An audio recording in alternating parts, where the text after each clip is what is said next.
जय माता दी दोस्तों। श्री जगदम्बिकाय नमः। ओम ऐं ह्रीं क्लीं चामुंडाय विच्छेद। श्रीमद् देवी भागवत महापुराण तृतीय स्कंदे अतः पंचदशोऽध्याय। राजा युद्धाजित और वीरसेन का युद्ध। वीरसेन की मृत्यु। राजा ध्रुव सिंध की रानी मनोरमा का अपने पुत्र सुदर्शन को लेकर भरद्वाज मुनि के आश्रम में जाना तथा वहीं निवास करना।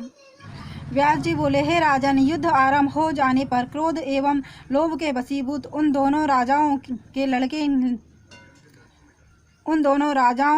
ने लड़ने के लिए शस्त्र उठा लिए और तब उनके बीच भयानक संग्राम आरंभ हो गया।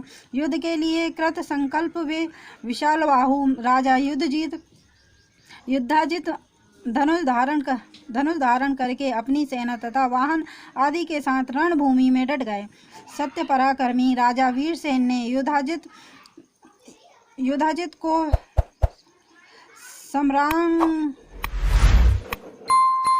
सम्रांगण में उपस्थित देखकर क्रोध युक्त होकर इस प्रकार बाणों की वृष्टि आरंभ कर दी, मानो पर्वत पर मेघ जल बरस रहा हो।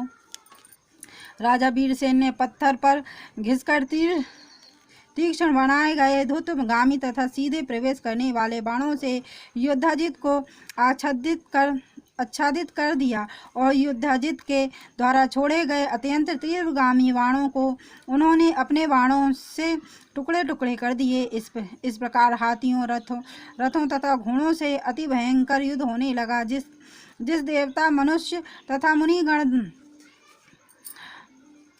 मुनिगण देख रहे थे, मांस भक्षण की लालसा वाले कुएं, गीध आदि पक्षियों के विस्तृत समूह से शीघ्र ही वहां का आकाश मंडल ढक गया। उस युद्ध भूमि में हाथियों, घोड़ों तथा सैन्य समूहों के शरीर से निकले रक्त से अद्भुत तथा भयंकर नदी बह चली, जो लोगों को उसी प्रकार दिखाई पड़ रही थी जैसे यमलोक के मार्ग में प्रवाहित वैतरणी पापियों को भयावह दिखती है। तीव्र धार के वेग से कटे हुए तट वाली उस नदी में मनुष्यों के केश युक्त इधर उधर बिखरे मस्तक खेलने में तत्पर बालकों द्वारा यमुना में फेंके गए तुम्बी फलों के समान प्रतीत हो रहे थे। रथ में गिरे हुए किसी मृत वीर को पृथ्वी पर पड़ा हुआ देखकर मांस की इच्छा से गीध उसके ऊपर मंडराने लगा था। इससे ऐसा प्रतीत होता था मानो उस वीर का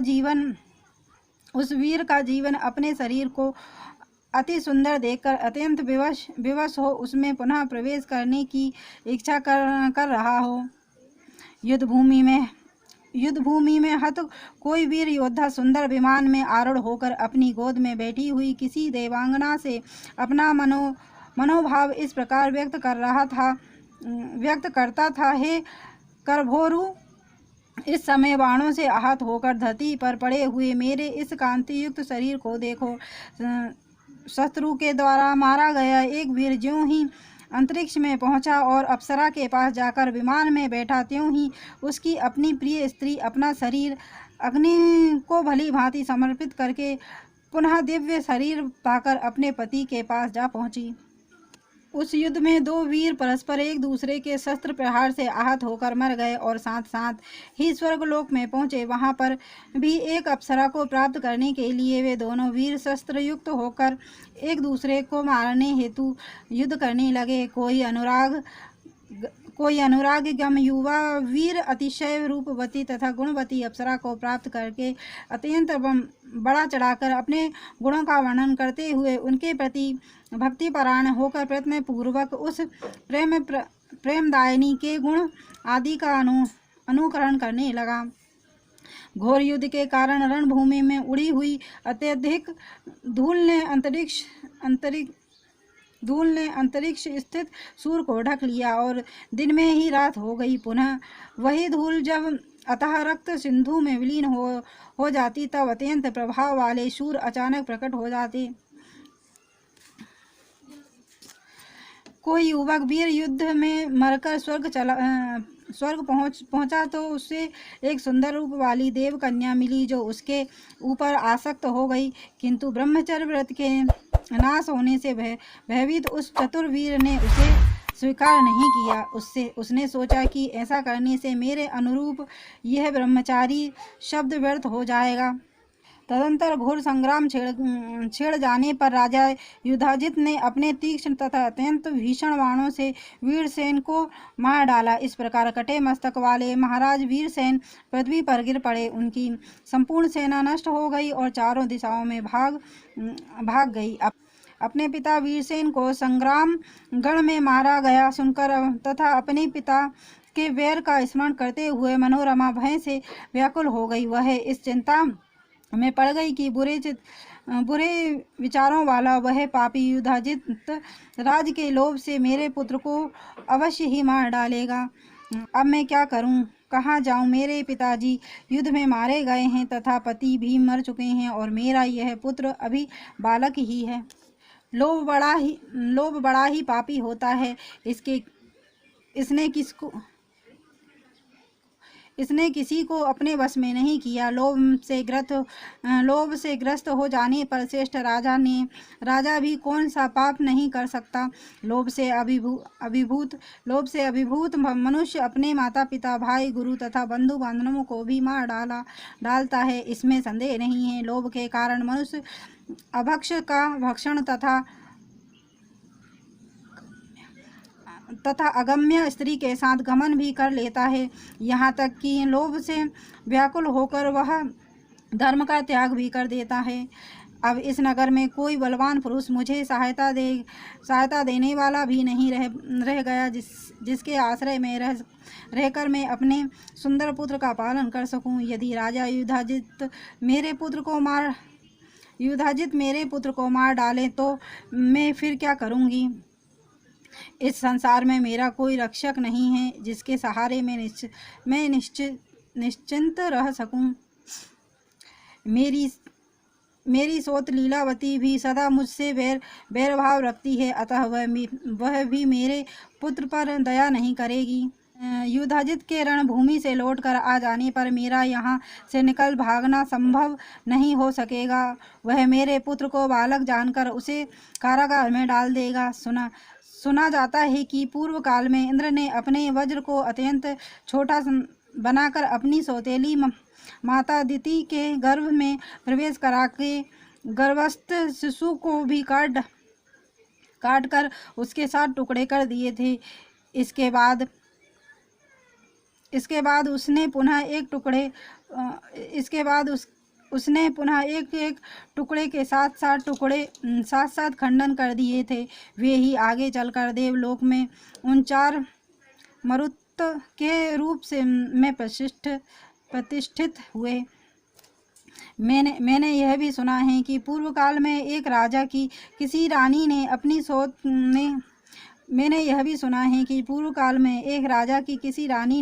सौत के गर्भ को नष्ट करने के उद्देश्य से उसे विष दे दिया था। कुछ समय बीतने पर वह बालक विष के साथ उत्पन्न हुआ। इसी से वह भूमंडल पर सगर नाम से प्रसिद्ध हो गया। महाराज दशरथ की भार्या कैकई ने पति के जीवन काल में ही उनके ज्येष्ठ पुत्र रामचंद्र जी को वनवास दे दिया था, जिसके फलस्वरूप राजा दशरथ की मृत्यु भी हो गई। जो मंत्री मेरे पुत्र सुदर्शन को राजा बनाना चाहते थे वे भी अब विवश होकर युधाजित के अधीन हो गए हैं। मेरा भाई भी ऐसा योद्धा नहीं है जो मुझे बंधन से छुड़ा सके। देवयोग से मैं महान संकट में पड़ गई हूँ। फिर भी उद्योग तो सर्वथा करना ही चाहिए। सफलता तो देव के अधीन है। अतः अब मैं अपने पुत्र की रक्षा के लिए शीघ्र ही कोई उपाय करूंगी। ऐसा सोचकर वह रानी अति सम्मानित, सभी कार्यों में दक्ष तथा विचार कुशल श्रेष्ठ मंत्री प्रवर विद्दल को बुलाकर उन्हें एकांत में ले गई और बालक को हाथ में लेकर रोती हुई तीन मन वाली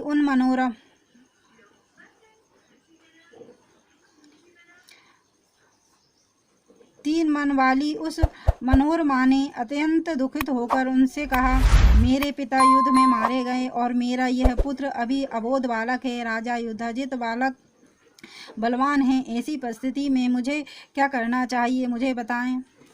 तब विद्दल ने उससे कहा, अब यहाँ नहीं रहना चाहिए, हम लोग यहाँ से वाराणसी के वन में चले जाएंगे। वहाँ सुबाहु नाम से विख्यात मेरे मामा रहते हैं, वे समृद्धशाली तथा महाबलशाली है, वे ही हमारे रक्षक होंगे। मन में युधाजित के दर्शन की लालसा से नगर से बाहर निकल चलना चाहिए और रथ पर सवार हो प्रस्थान कर देना चाहिए, इसमें शंका की आवश्यकता नहीं है। विद्दल के ऐसा कहने पर रानी मनोरमा लीलावती के पास गई और बोली, हे सुनैने, मैं तुम्हारे पिताजी का दर्शन करने जा रही हूँ। ऐसा कहकर मनोरमा एक दासी और मंत्री विद्दल को साथ लेकर रथ पर सवार हो नगर से बाहर निकल गई। उस समय बहुत डरी हुई, दुखित, अत्यंत दीन तथा पिता के मृत्युजन्य शोक से व्याकुल वह मनोरमा राजा युधाजित से मिलकर तत्काल अपने मृत पिता का दाह संस्कार कराकर भय से व्याकुल हो कांपती हुई 2 दिनों में गंगा जी के तट पर पहुंच गई। वहां के निषादों ने उसे लूट लिया तथा उसका सारा धन और रथ छीन लिया। सब कुछ लेकर वे द्रुतदस्यु चले गए। तब वह रोती हुई अपने पुत्र को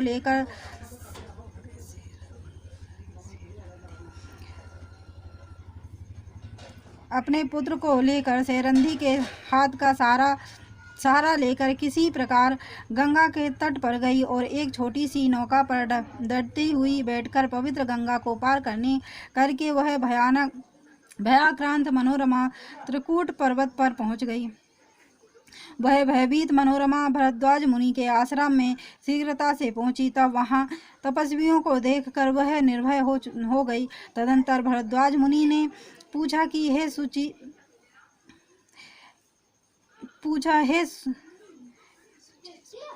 हे शुचि स्मृते, तुम कौन हो, किसकी पत्नी हो, इतने कष्ट में तुम यहाँ कैसे आ गई हो?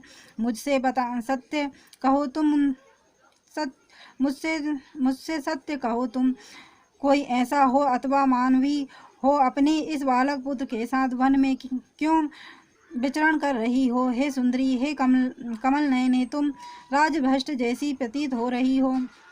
मुनि के पूछने पर उस रूपवती रानी ने कुछ भी उत्तर नहीं दिया और दुख से संतप्त होकर रोती हुई उसने अपने मंत्री विद्दल को सारी बातें बतलाने के लिए संकेत किया।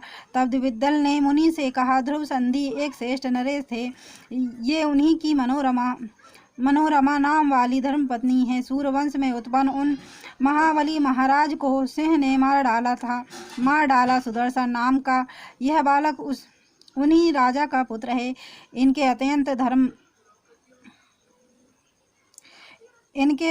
अत्यंत धर्मात्मा पिता अपने इसी धात्री के लिए संग्राम में मारे गए। अतएव युधाजित के भय से संत्रस्त होकर ये इस निर्जन वन में आई हुई हैं। हे महाराज, हे मुनिश्रेष्ठ, अबोध पुत्र वाली ये राजपुत्री अब आपकी शरण में आई है, अतः आप इनकी रक्षा कीजिए। किसी दुखी प्राणी की रक्षा करने में यज्ञ करने से भी अधिक पुण्य बताया गया है। भयभीत तथा दीन की रक्षा